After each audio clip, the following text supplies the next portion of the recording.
Hello and welcome to Carlson Tech Talks. Today our guest is Mike Martiny. Mike is presently the executive in residence at the Carlson School, and he is the chief revenue officer at HRA IQ, a high growth startup focused on the in-home delivery of annual wellness visits and health risk assessments for a growing Medicare population.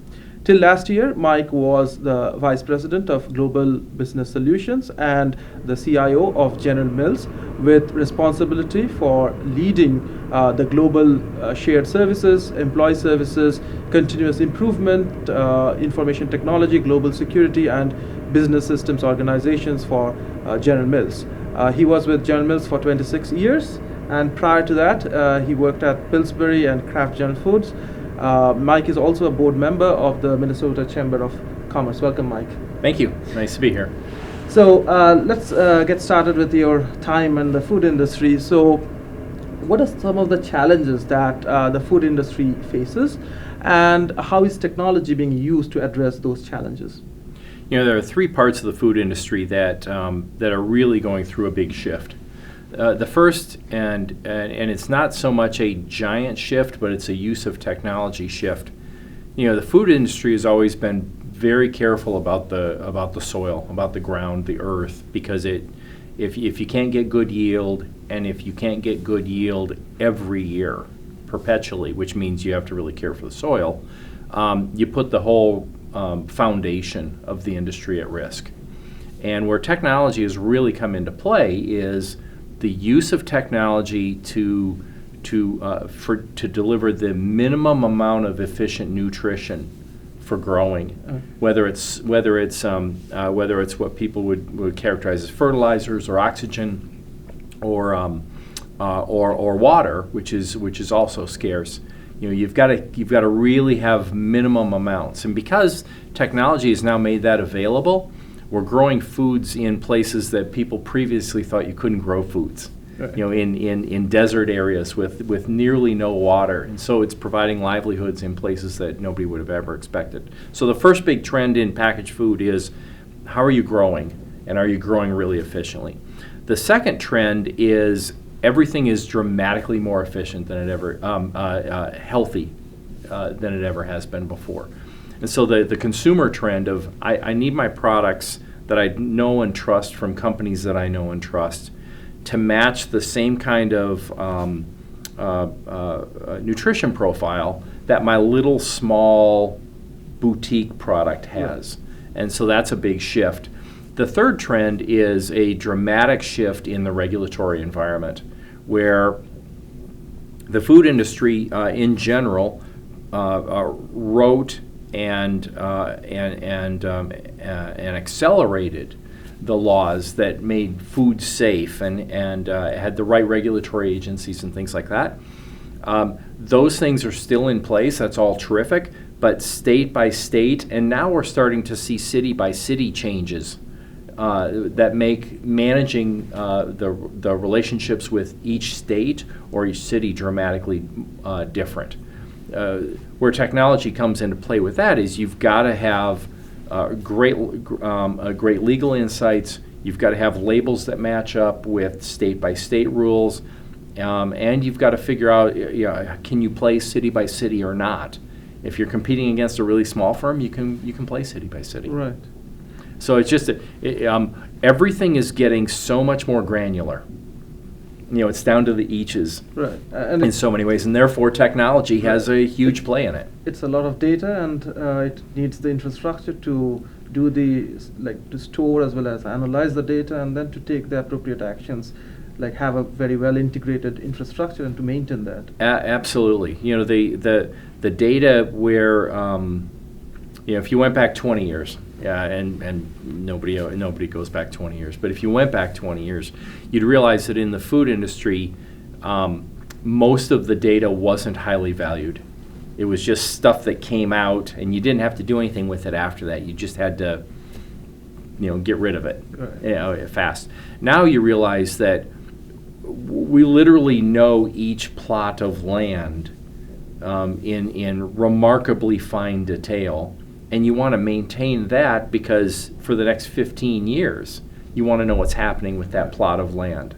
and you want to know what's happening with that consumer that gives you their information, and what's happening with their family and how they're living their life, and all of that. And all of that has turned into a data store that's pretty remarkable. But this can be a really nice longitudinal study with the data, like how it's. It really can, and our the consumers for most packaged foods companies that have a great relationship, that have a great brand, that have a trusted relationship with their consumers, it's because the consumers have shared their lives, not because they've gone out and found out about consumers. They go out and the consumers share their life on the websites and on the recipe pages and things like that. Well, because of that, you know what's happening with their lives literally continuously. Yeah.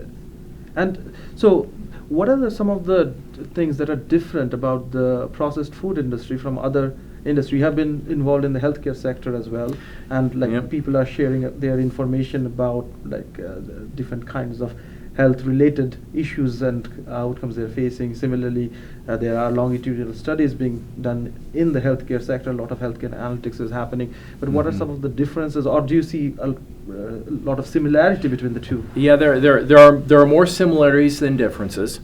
Probably the most remarkable is that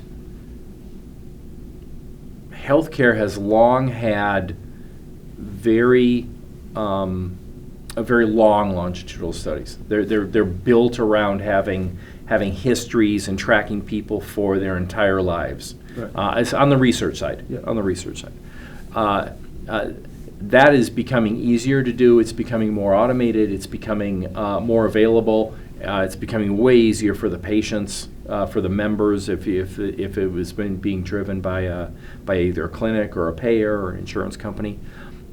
Most of the relationships on the packaged food side, they're broken up by the fact that the food companies sell to grocery chains sell to consumers. And so the relationship with the consumer is not as one-to-one as most people think. And so you've got to parse that and build it a little differently. Where we do have those relationships is when consumers have one-on-one relationships with the packaged food company through their website, through the recipe pages, through some of the opt-in programs, and you can get some really good history that way. So that's a similarity. Probably the difference is there's one other similarity. Everything that goes in your body, whether it's pharmaceuticals or food, is a medicine. It's a fuel for your body to do what it wants to do.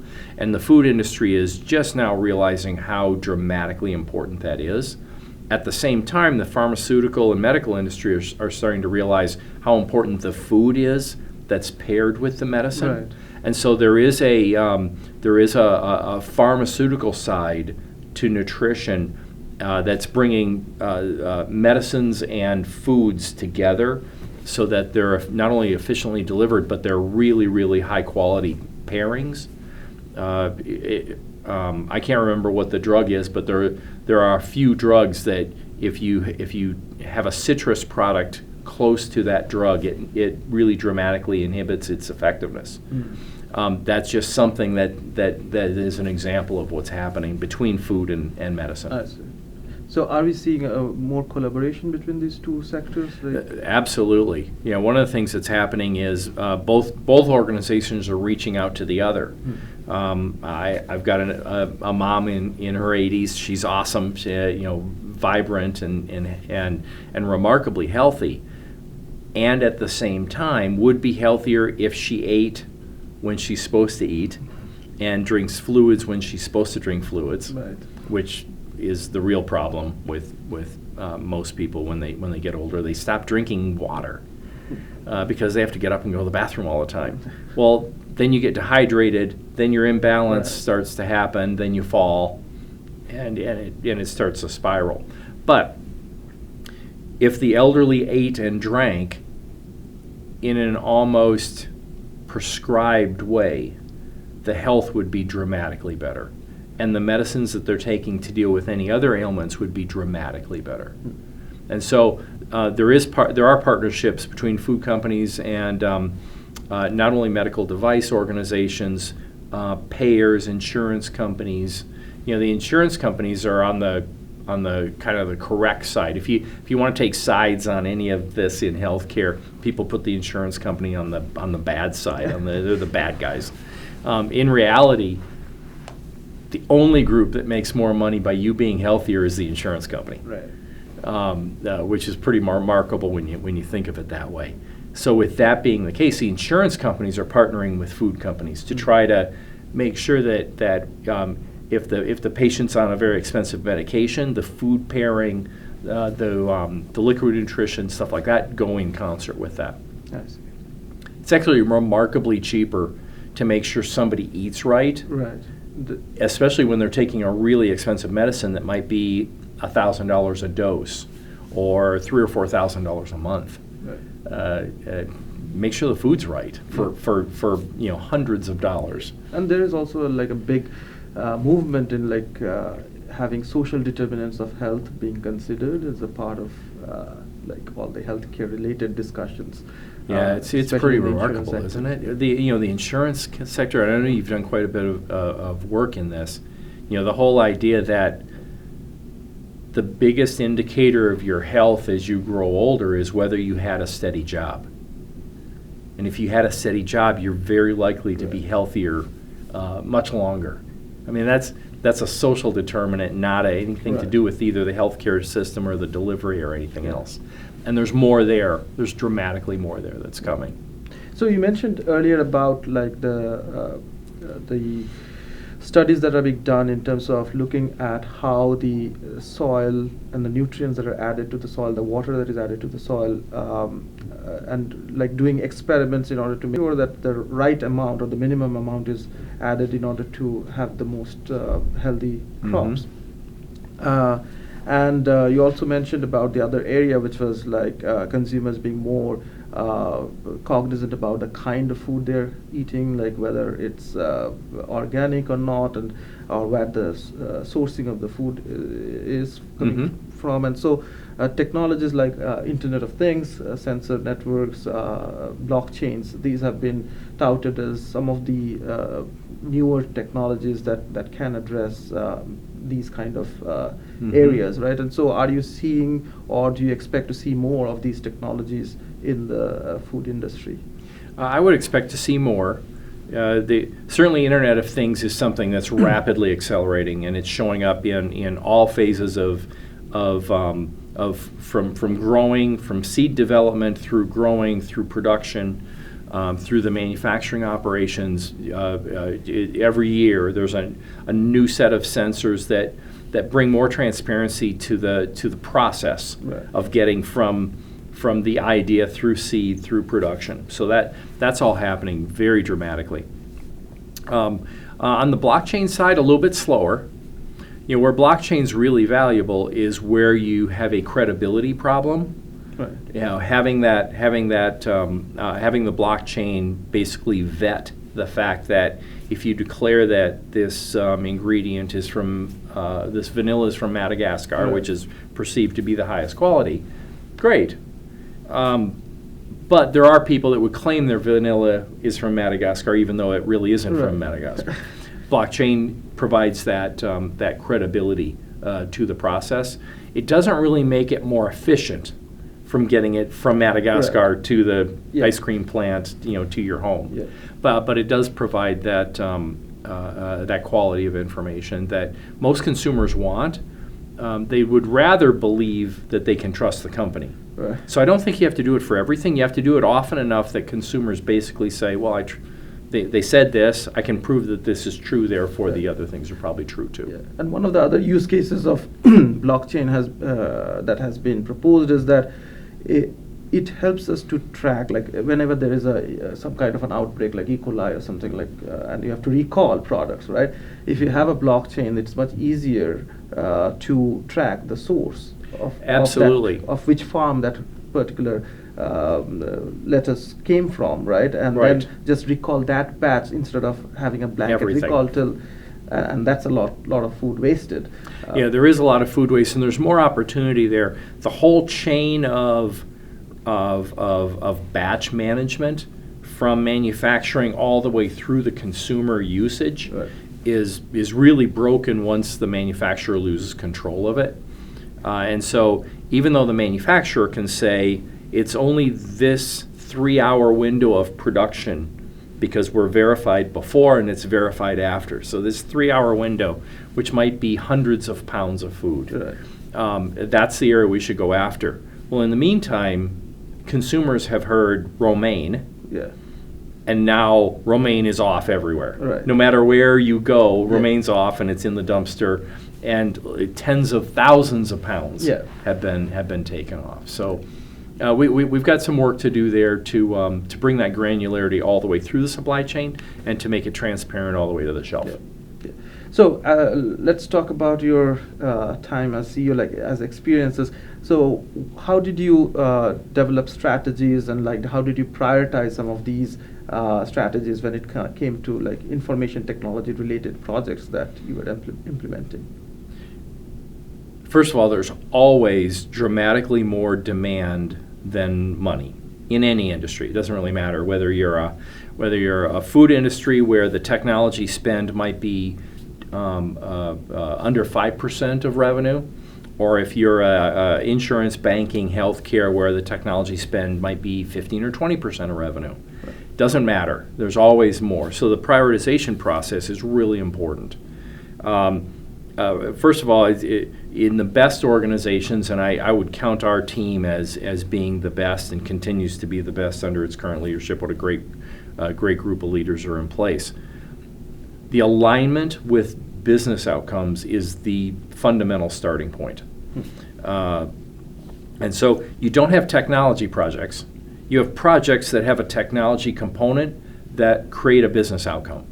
And that's the grounding of everything. So those initiatives that are highly tied to an outcome, that have clarity of that outcome, and without the technology investment wouldn't achieve the outcome, get the highest priority. And those end up being sorted almost exclusively on the financial value. You know, how fast can it deliver? How risky is the delivery vehicle? Is there a chance that even after the technology investment, it still might not happen because it's tied to 3 other things? Those are all part of it. So those are fairly easy. The projects that are tied to regulatory issues, changes in consumer law, changes in information and privacy, things like that, also very easy. You got to do those things. That leaves a pretty good sized bucket for everything else, which you tend to run on value creation, time to value, and likelihood. You run a Monte Carlo model on the scenario and go, well, is this highly likely or unlikely that it's going to be to achieve the business outcome? Beyond that, there's always 15 or 20% of the budget that goes toward ideas that will mature into money-making ideas in 2 to 3 years. Whether you're in your organization, you call it strategic projects or innovation projects, doesn't really matter. It's those things that you want your team working on in parallel with a business outcome, always in mind. So you never work on a technology project to understand the technology. You work on the technology project to create a business outcome, which means you're always partnering with somebody from either supply chain or marketing or sales or the quality organization to make sure that if this were successful, how would it be applied, and is that application really interesting or not? You know, does it turn into value quickly? So where does security fit in? So security is it's gone through its own movement where security was a thing by itself. Okay, we've got, and that's mostly, I would consider that more catch-up work. Everything is inherently safe, therefore I didn't spend as much on security as I should have. Oops, the light bulb goes off, I've got to do this, let's bring this back. And so there's a bunch of security projects.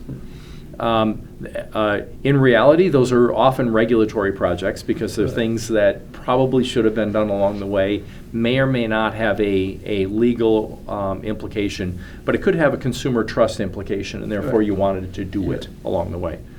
what you want to end up with is an organization that recognizes the security risk within each project and builds it into the project. Right. So there are very few security projects.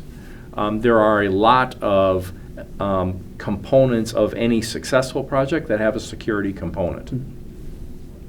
You still want to have a Sherpa for security, somebody that looks at security as a business enabling step, not a group that says no to everything. Right. You want security to be, yeah, we should do that, and if we wrap this level of security around it, then we're protecting our consumer, we're protecting our company's asset, we're protecting our intellectual property. If we do it this way, we can do it by doing it this way. Right. So a great security organization does that very transparently, and will often bring ideas to the table that enable the outcome in a way that people would have assumed that the security department would say no. So it's just it's a different way to look at it, and I've been on some really interesting security people that think completely that way. It's all about how do I enable the business to be successful as opposed to how do I say no to something that might be slightly risky. So in terms of, like, a lot of organizations now are going through the digital transformation, not only in the retail and the food, but also healthcare, obviously, and many other sectors too. So as CIOs, like, what do you think are the best practices that future CIOs should have in their mind while thinking about digital transformation? Yeah, so you always go through buzzword windows. Yeah. You know, where 5 years ago it was cloud, and 3 years ago it was big data, and then AI and process automation. Those were all things. Now we're in the buzzword window of digital transformation, and so every consulting group wants to tell their digital transformation story, which is a combination of everything that's been done. Right. Repackaged into its there's already a new one, continuous next. Yes, continuous next, absolutely. Yeah, so there's always a great set of circumstances that allow any of the big 8 firms and some of the others to look at you and go, you're clearly behind. Right. So you feel that way, and you got to do something about it. Okay, great. That's the business model. Everybody knows it. That being said, if you've got a great relationship between your technology organization and the business teams that are truly creating shareholder and consumer value, anytime you can replace a physical business process with a digital business process, you should have somebody working on that. It wasn't long ago that in many industries, the physical process happened faster than the information about that process, which is pretty remarkable when you think about it. The truck would arrive at the dock before the information about that truck arrived at that dock. Yeah. Now, in almost all of those situations, that has now flipped, but it hasn't flipped with every component of the business process. We know more about the likelihood of consumers buying during different times of the day, during different seasons, different days of the week. All of those things could be feeding into our volume creation models, could be feeding into our likelihood of purchase models, things like that. Because the online version of that, which you and many here at the U have had a real history of leadership around recommendation systems and building on sales, that whole process hasn't transitioned to the physical process. Right.